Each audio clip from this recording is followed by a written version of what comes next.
So today we have four special guests from three different organizations, BNP Personal Finance, Airbus, and SopraSteria. And today we will be discussing their feedback and their personal experience in setting up, creating and implementing an eco-design reference framework. As a little reminder, I just wanted to define the 4 pillars of sustainable IT before starting this webinar. As you may all be aware already, we can define 4 different pillars according to the 3 keys of the definition of sustainable development. What we aim to do then is to reduce the environmental footprint of IT when we talk about sustainable IT, and then we talk about green IT, but we can also see how we can use IT to reduce the environmental footprint of mankind in general, and then we talk about IT for green.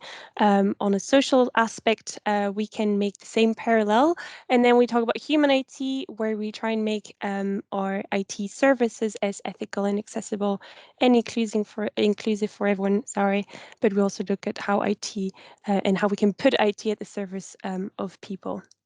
We are, and I am part of the Belgian Institute for Sustainable IT. What we do, we support the Sustainable IT initiative of our members.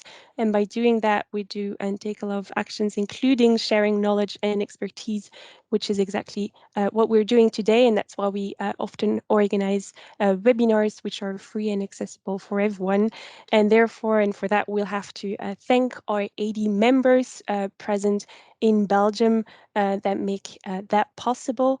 But we're not alone. We're part of a bigger international community with the French INR, l'Institut du Numérique Responsable, and the Swiss Institute for Sustainable IT. We form an international community of over 260 members from across different sectors. Today, I will be the moderator of this webinar, and we have 4 different speakers that I'm pleased to present today.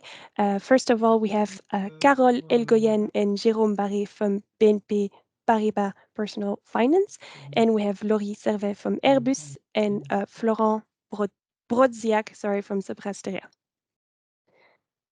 Now we'll cover 3 different topics today. We'll cover firstly the methodology of creating and implementing a reference framework in the respective organizations. We'll discuss the different strategies of implementations, and lastly we'll discuss the lesson learned and the next steps. To start with the methodology of the respective frameworks, both of them are based on a framework which was created by the French INR, l'Institut du Numérique Responsable, which is a reference guide to responsible design of digital services, divided into 8 different families, and which includes over 500 criteria. The aim of this tool is really to be a B2B reference with regards to 3 P's of sustainable development, which I've mentioned at the beginning. Now, without further ado, I'll start by asking questions to Airbus itself and to you, Laurie, more specifically. Could you tell me about what the first objectives were of Airbus eco-design framework and how this project actually fit into Airbus' larger sustainable IT strategy? Thank you, Sarah, and thanks, Olivier, for the invitation to your webinar today. Very happy to be here to share my experience or Airbus experience together with Sopra. I'm based in Hamburg in the division called Airbus Commercial Aircraft within the digital function. Digital is how we call our IT departments, around 2,000 employees in Europe, so that you have an idea of the size of the digital function.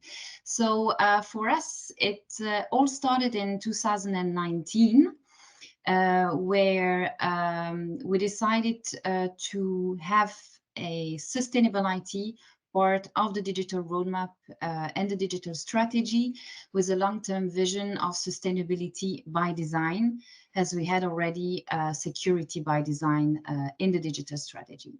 So in a nutshell, we wanted to provide guidance and upskill our employees, our digital experts, and also our end users on the topic of what we call sustainable IT. in the products and services that digital is using. So it's really the IT needed in the company to work properly. And we decided to give them a set of trainings, toolbox, best practices in order to achieve this long-term vision, to include sustainability in our product and services, to select our strategic suppliers based on sustainability criteria. Therefore, we provided eco-design trainings in our internal training platform, and we decided to develop a so-called eco-design referential with a series of eco-design practices in the development of our products and services, included in the regular development process of Airbus. Thank you, Laurie. Another more specific question, could you tell me maybe more about the framework itself and what it covers, which sources it used, and who was involved in the process of making it? Yes, sure. So Digital Functions is more or less responsible for around 6,000 applications with around 100 or 200 developments per year, either new development or development of existing applications. So 3 years ago, almost in 2021, we gathered experts around the table, experts all over the digital departments, UX, UI, designers, business analysts, experts in HPC, high performance computing, experts in infrastructure, in data centers, enterprise architects, cybersecurity, of course. And we did around 20 workshops around 3 main public referential we found, and the main one being the GR491, the one you presented earlier.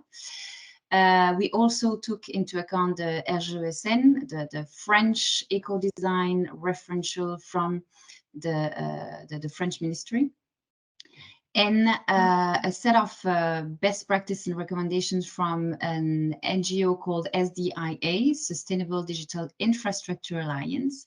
And we went over more than 700 criteria and recommendations that we classified over time and with our experts according to their feasibility in our ecosystem, according to the complexity of implementations, but also according to our industrial context. We do not have much of web applications, the common ones. So our industrial applications have specificities. And we went through them, we prioritized them, and we ended up with a first set of digestible recommendations, I would say, for the team of around 75 criteria. Out of which we created a so-called maturity assessment template, so that the development teams, the stakeholders around the new development, could gather together, go through this matrix of maturity assessment, go through the different recommendations, and have a first glance of where they stand in terms of maturity of these eco-design recommendations in the different families, as you were quickly introducing at the beginning. So there are backhand recommendations, front-hand recommendations, recommendations around infrastructure and hosting, UX UI recommendations. So we really went through the 8 different categories of the GR 491, and we help through this maturity assessment to give a first glance of where they stand, the development teams, in terms of maturity of eco-design in their applications. Thank you, Laurie. Florent from SopraSteria, who helped in Airbus to create and implement this Airbus eco-design framework.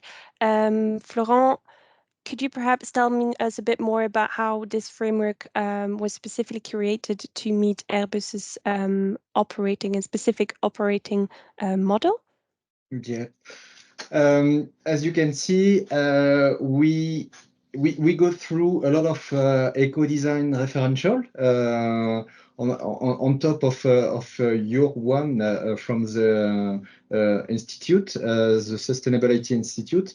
And for us, our conviction was to be able to use this referential during the whole life cycle of a digital service, digital product. And so it was really, really important to have something that will be usable, easy, readable also, and yeah, really is usable by all the different stakeholders inside a digital service or product.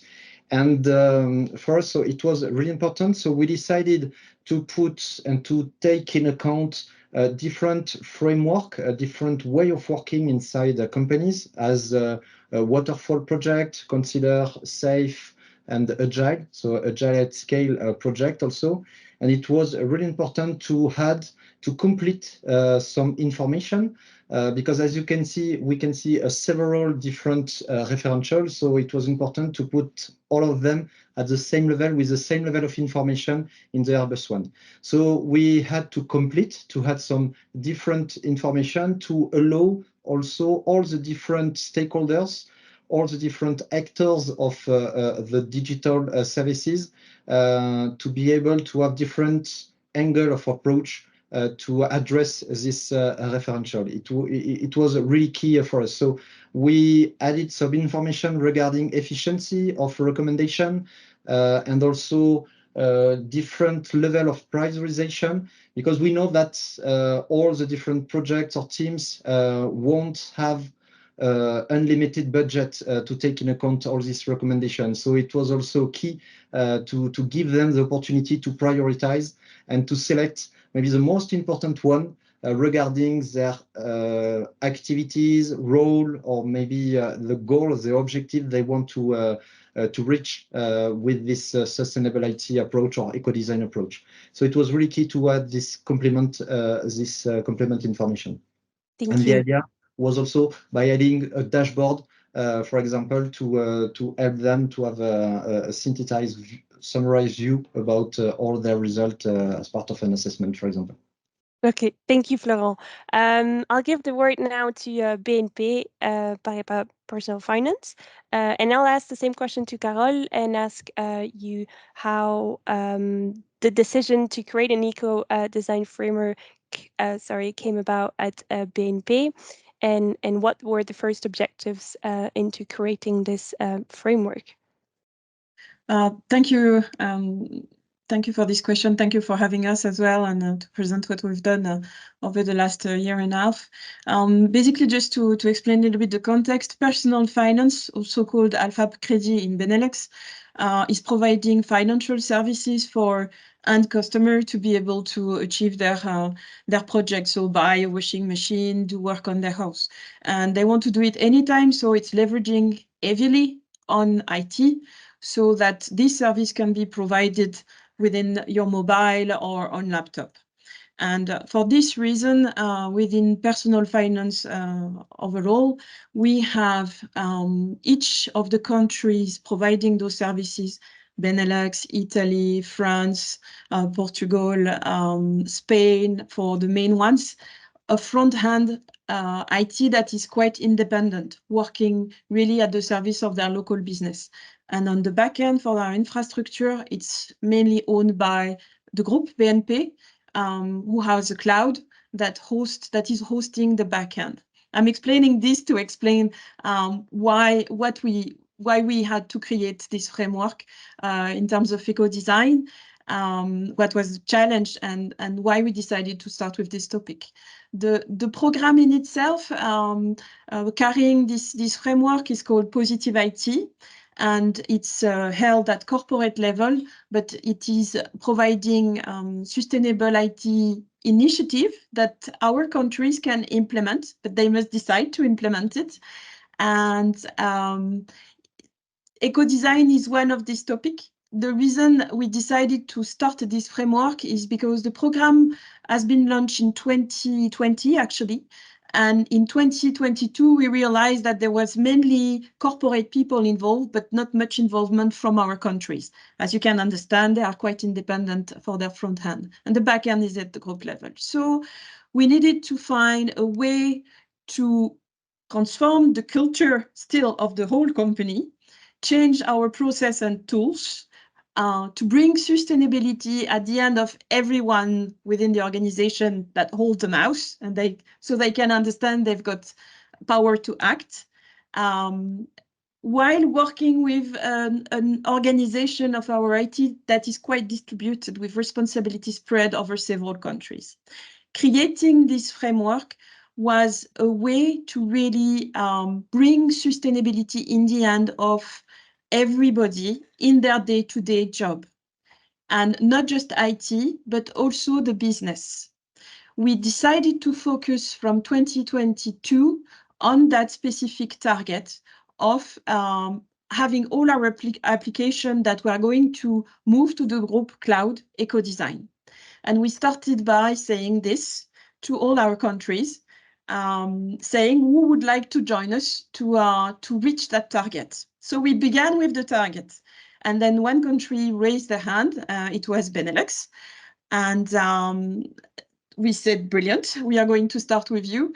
And then we looked around, and we found that indeed there was the GR491 to help us to give good practice, but we needed a way to measure our progress. And so Benelux told us, Belgium told us at that time that we needed to provide them with a way to measure this by the end of 2023.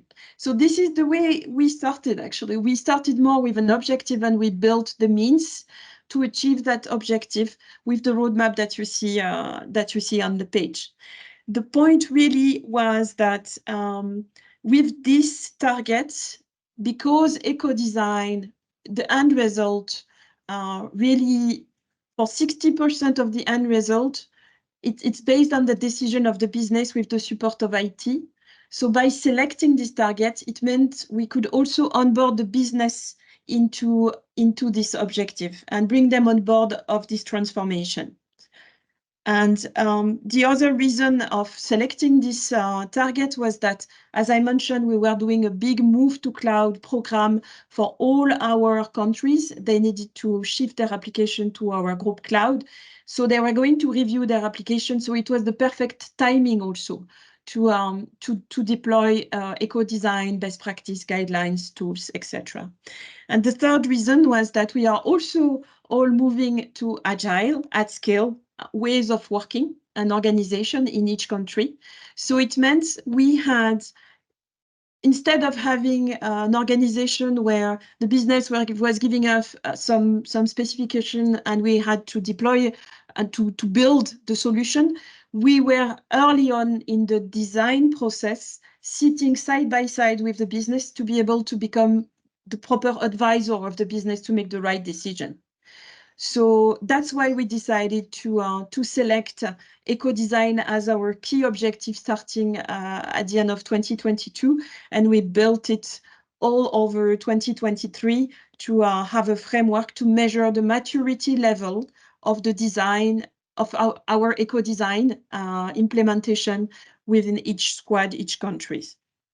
So this is why. Thank you.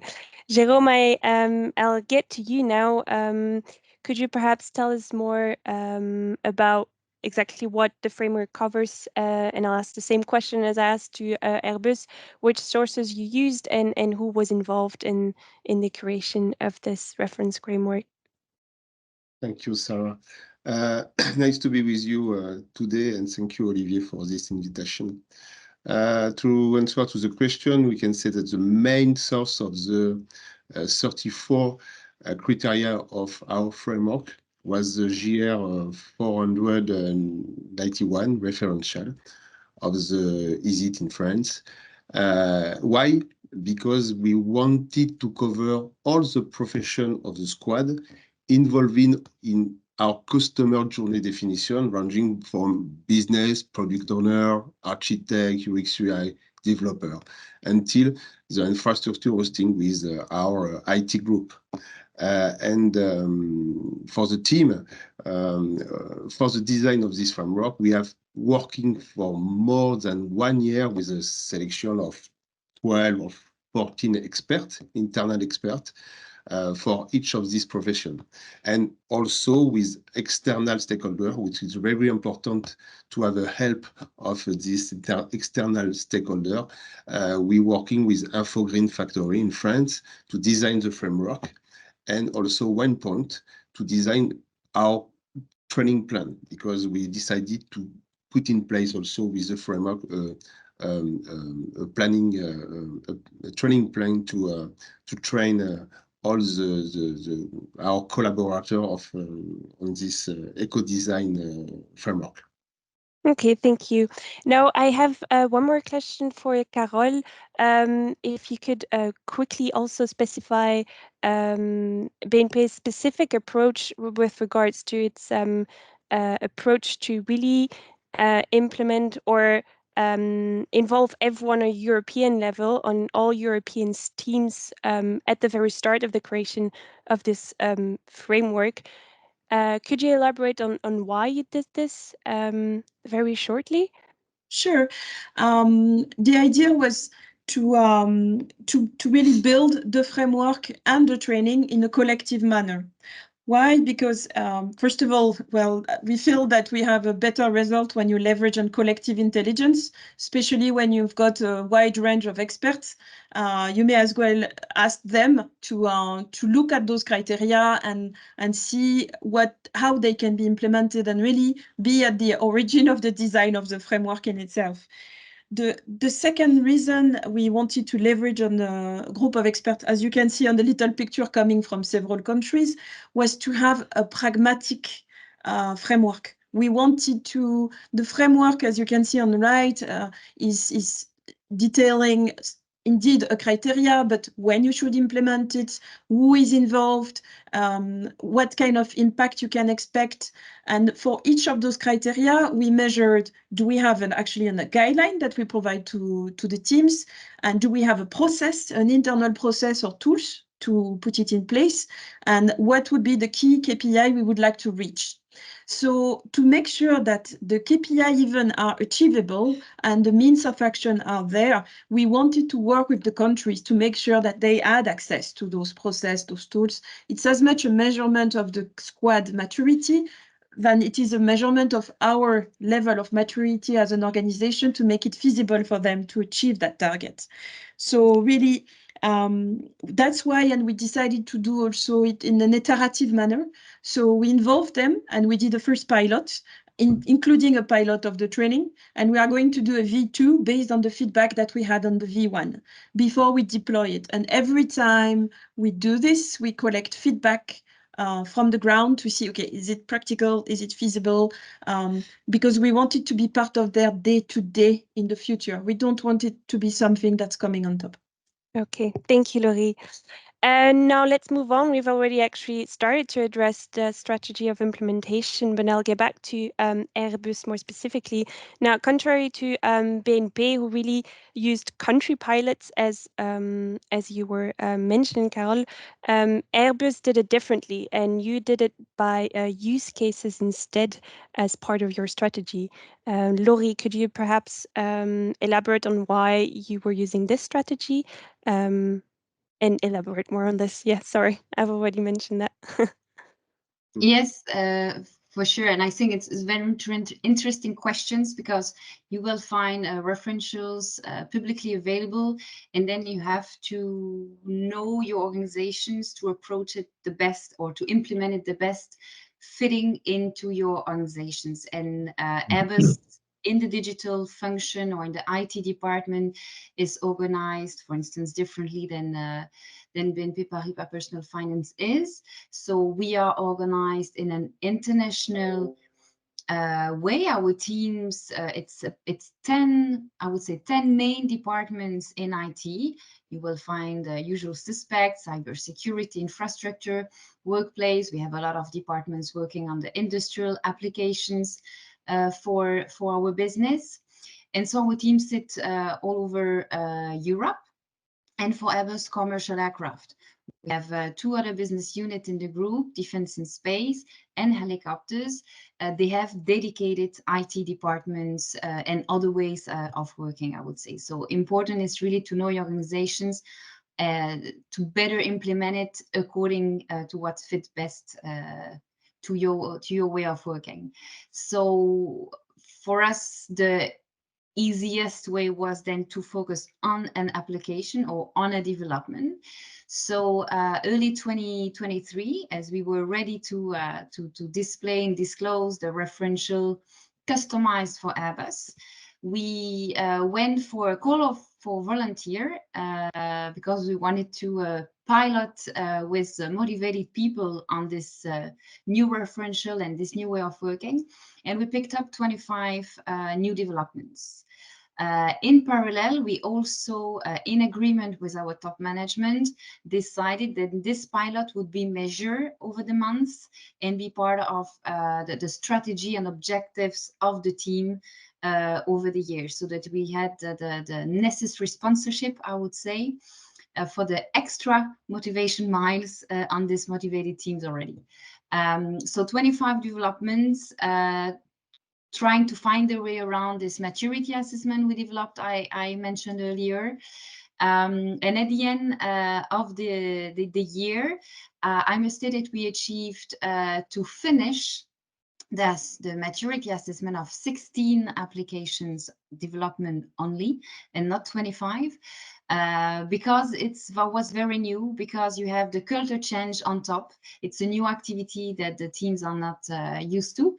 So it takes more time than we initially planned, but at least we gave them the support they needed in order to go through these new metrics of development, integrating sustainability from the design on in their development. Thank you. Florent, to continue on Airbus's case, how did you actually proceed to implement this framework with every project? And I think more specifically, how did you gather all the data from all the different projects at the end to make one coherent reference framework at the end? At the end, once we have all this referential in one, our Airbus referential, it's not easy to continue to work with that. Once you've got this referential, okay, how to deal with it, how to use it. So it was necessary to implement the guidelines to explain why we decided to do that, how to use and when to use this referential. I talk about the whole life cycle about the digital services. So it means, yeah, we have at different steps, different phases of the project, we need to interact with this referential. So it was key to explain the approach, how to use it, and finally, how to use it to put all this decision or recommendation they want to apply and to put that in their architecture document. I mean, the design dossier, one of the main the most important document for the project. So the idea was this referential and these guidelines will support the architect or the different stakeholders to put all the information and to guide them in their design. So it was really key to have these 3 important resources documents.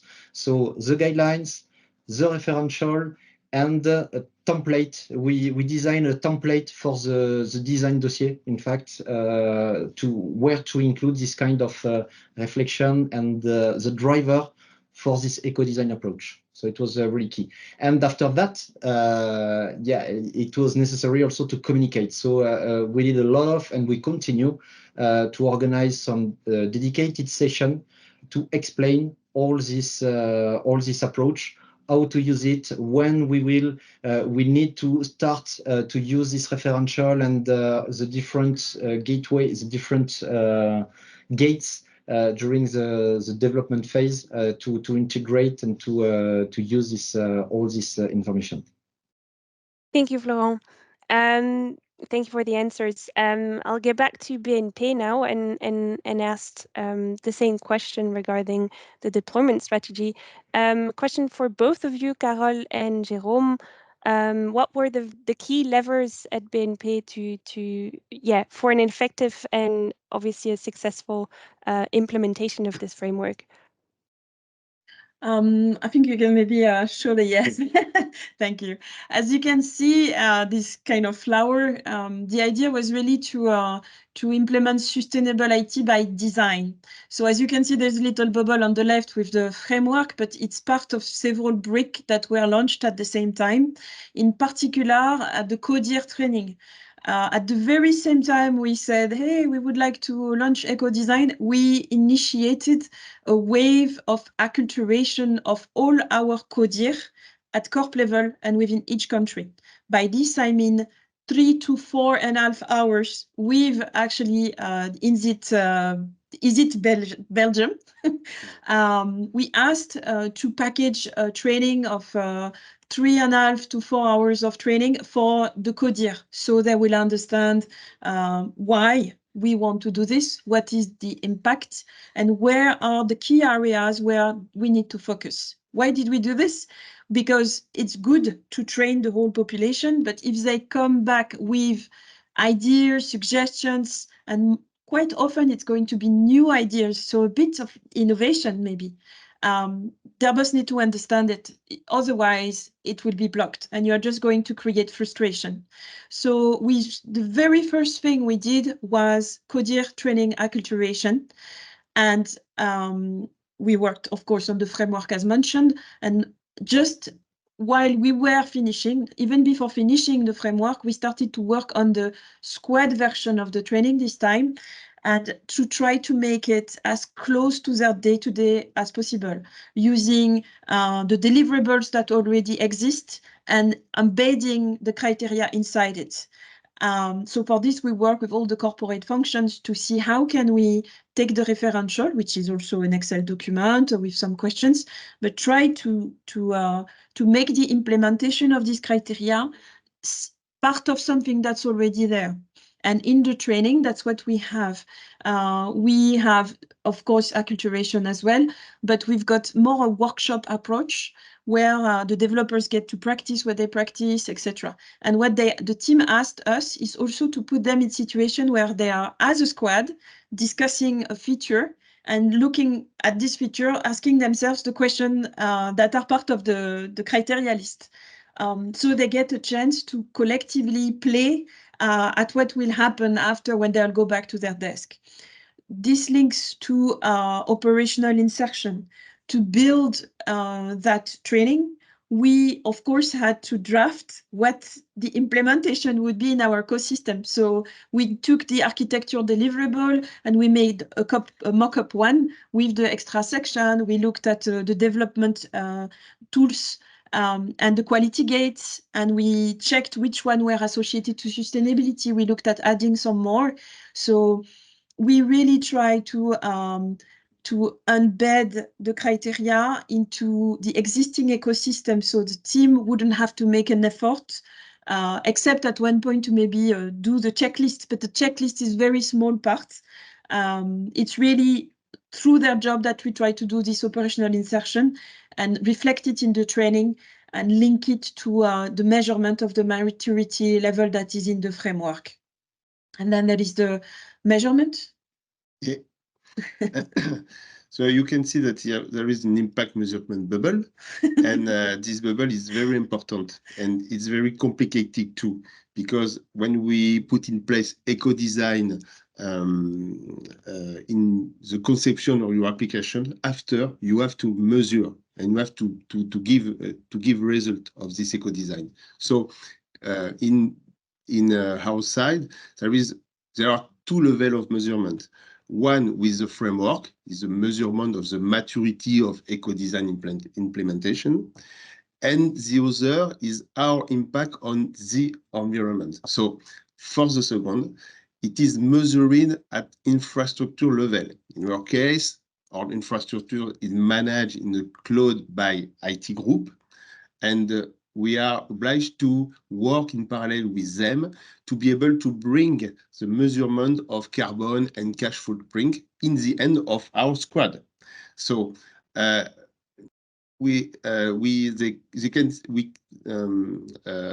can see the result of the efforts they did. So it's very important to have the two sides, the measurement of the eco-design implementation or our application, and after the measurement of the carbon in the cash footprint at the end. Because we know that there is indeed our intention and our objective is to reduce our environmental footprints, but the buy-in result of that is going to be savings for the organization. We don't have an objective on that perimeter because this is not the goal of the program. But we asked the group to provide both information as a way to motivate the squads that would not be motivated by the sustainable side of things, but at least they can see on the business side also that there is a benefit on the financial side for them. So for this, we work, as I explained, our infrastructure is owned by the group with the cloud. So they have the end result, the capacity to measure the end result, and we work with them on that side. Thank you very much. Now we've gotten to the last part of this webinar, and that's actually about the lessons learned, and more specifically about what the next steps are in your respective projects. And I'll get back to Airbus and ask you, Laurie, what the main lessons learned were in the creation and the implementation of this framework. And I'd also like to ask you if there were big challenges you faced when doing so, and how you dealt with it, if there were any.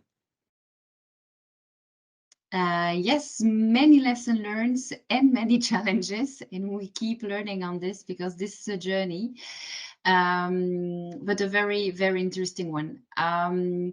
The main lesson learned, I would say, before starting the implementation is to ensure, or in our case, at least, that we had the right sponsorship on the project, that it was a project or an idea shared by our top management that could also motivate their team in going into this new way of working, that it was part of the strategy, that it's the first step of a long journey to achieve the sustainability by design vision, and that was being shared within the entire digital community. So it's about a lot of communication, what Florian was saying earlier.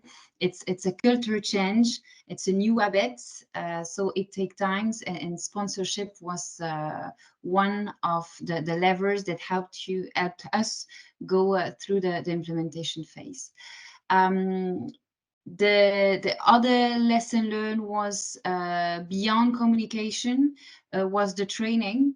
You have to talk about it. You have to include this new way of working in existing processes. You have to write processes around it, but you also have to explain and accompany people using the framework and the maturity assessment. You have to train them, so we offer different awareness sessions and trainings for that, so that they didn't feel alone facing a very new way of developing their product, I would say. In the challenges, I would say the workload. Workload is a challenge that should not be underestimated. As said earlier, sustainability is about culture change, and culture change takes time, especially in big companies. So you have to go and see many stakeholders. You have to support them in this new way of working. And therefore, it took us many hours of awareness and sessions together with the development teams, so that we could lead into a beneficial achievement using this eco-design referential. The scope, we started with the idea of implementing eco-design in new developments. That was the literature says, and also the best practices says, because you can define so much of your environmental impact of your application in the design itself, and it's a bit more tricky to try to include eco-design best practices once the applications exist already or is developed already. Nevertheless, in this year 2024, we will no longer focus only on new developments, but we go back into our legacy applications and the so-called big fishes that have been developed maybe for years, but with a couple of best practices that could really make the difference, that would not really change so much of the design, but have an impact into the day-to-day use of the applications. So we will go and have a look at both existing and new development. And also, like Carol was saying earlier, it is about including the business and the developers, getting their feedback on how to improve this referential over time. So our referential is in constant evolution. We started with 75 criteria, now we only have 38. We simplified the way of writing the recommendations. We gave more examples. We started with measuring the maturity. Now we will go into measuring the performance of using eco-design, having facts and figures to motivate even more our teams in implementing and using eco-design guidelines, because it definitely makes the difference in the sustainability journey. Thank you, Laurie. One final question then for Florent, as for Airbus's case, obviously. Now that you've got this, and congrats, by the way, on implementing and creating this framework. Now the big question is, what's the next step and the scope of this next step? Next step. So all the technologies are continuing to evolve. We've got plenty of new technology that are coming, and so the idea is to continue to follow evolution of the different existing referential, including your referential, your main one. And we have to consider, and for example, we will work on IA, artificial intelligence, and the recommendation for that. It's really key. Today we talk a lot about this technology, and it's really key also to have the good recommendation for this kind of technology. So for us is to continue to work on this evolution, consider the evolution of the digital services, technologies associated, and also, to deal with the measurement. And measurement is quite key today. So we cannot see the direct impact on the environmental impact when we are starting to deploy an eco-design approach on a new project. We will see the effects later. So today it's not yet the tool are not yet selected with Airbus to well measure all the different environmental impact for the digital products. So we'll continue to work on that also. So more the link between the referential and the impact measurement and evolution. Thank you very much. Thank you. Now to get to BNP, I'll ask the exact same question with regards to the lessons learned and what were the big challenges you faced and how you dealt with it. I don't know, Jérôme or Carole, if you want to answer this question, go ahead. Can take it together, but you can start with the lessons learned. No, You can start if you can show the little star. Perhaps. Of course, I'll show the little star. Big star, yeah. Okay. I will take the more of and less of for the future, and you can keep doing. No. Well, so I think for me, I think the main lessons are that we are able now to put our work and our collective intelligence for an environmental and social cause. It is the main topics for us, and in the long term, so the eco design and and our application, we are able to put this eco design usage in the mindset of all our collaborators, and the reduction of the energy and carbon impact, and also the accessibility of our application are criteria that must now be integrated into our way of thinking and working, and it is a good opportunities to involve also the board to have support. The board is very, very, very important. Yeah, we will continue on that. Involving local and corporate into the definition was a very good lever for change management, as we call it. When people are involved right at the design, it's a lot more easier to deploy a framework, and because they understand it, it's talking to them, it's done by their colleagues, and using Alpha Credit as a pilot helped us to present that topic and promote it to other countries. And no country wants to be the last, in deploying something that clearly seems to be delivering, that has potential to deliver values. So I think also beyond the design and how it's facilitating change management, it's also providing a good leading example for others to replicate. It makes it more feasible, more tangible for them, and understandable, so they can see that they can, be that country as well, and deploy that framework. I think in the future we are going to that's my main that's our main lessons learned. The collaborative work has really helped a lot, and as Laurie mentioned, having strong sponsor and working on that. Next step for the program, we will do acculturation for the COMEX this time, so not just our IT boards within the countries and at corporate, but the business board overall in each countries. So we are starting to work on that second phase for the 2 years to come. And I think in the future, what we will do is also, as Flora mentioned, continue to make our framework evolve with the new technologies. With the introduction of artificial intelligence, is bringing new questions, and therefore there will be new guidelines that we can give to the teams with regards to that. And they're quite keen actually to look at those now that I understand better what it's about. It's really been something that we didn't expect as much at the beginning, but a very strong support from all the team to work on this topic, because it's innovative also, it's good for the planet, it's leveraging on their skills, and it's ikigai, really. It's the conjunction of all the things that makes your job better. And so we will continue also in that trajectory, looking at those new topics, continuing to involve them into the reflection of what the V2 of the framework is going to be.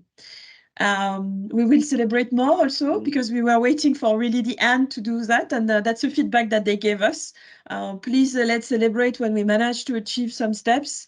That's part of the agile mindset, and more reflecting on the training side of things that we experimented on.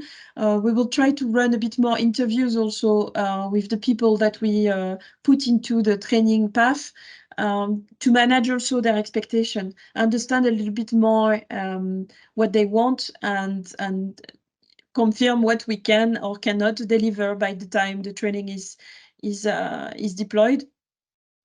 So overall, that will be delivering that framework to all the other countries starting at the end of Q2, so by the end of June, when we finish the pilot in Benelux. And because we are not pushing, but we are proposing, the topic for us now is to address demand, because the good thing with having a pilot country is that they speak to the others saying, we are doing this, and we see some values already, etc. But then it's generating demand. So we need to be ready by end of June for countries like Germany or Spain or the UK who are knocking at our door saying that they want to deploy. And I would say one last thing for the next step is going to be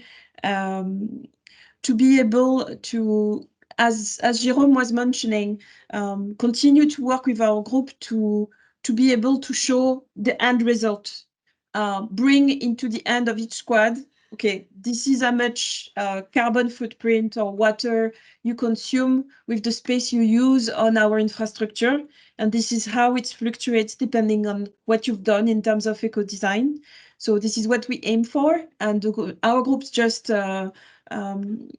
now organize really work around that topic. So because we are quite more mature on this eco-design side, we are now part of the workshop around that area of work within the group.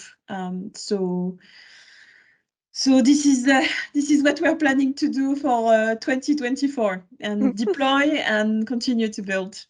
Thank you. Thank you. I hope you'll find some time to celebrate, both of you, Yeah. Airbus, BNP, and SopraSteria.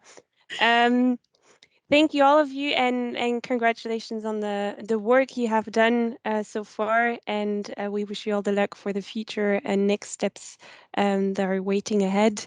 I don't want to brag, but this is perfect timing. We have 7 minutes to answer all your questions if you have any. I would also, before starting and opening the chat, like to thank Emmanuel Laroche, who actually made this possible, this webinar from SopraSteria, and who put us in touch with all the collaborators today. I will now allow everyone to turn on their camera and microphone, and I'll stop share my screen.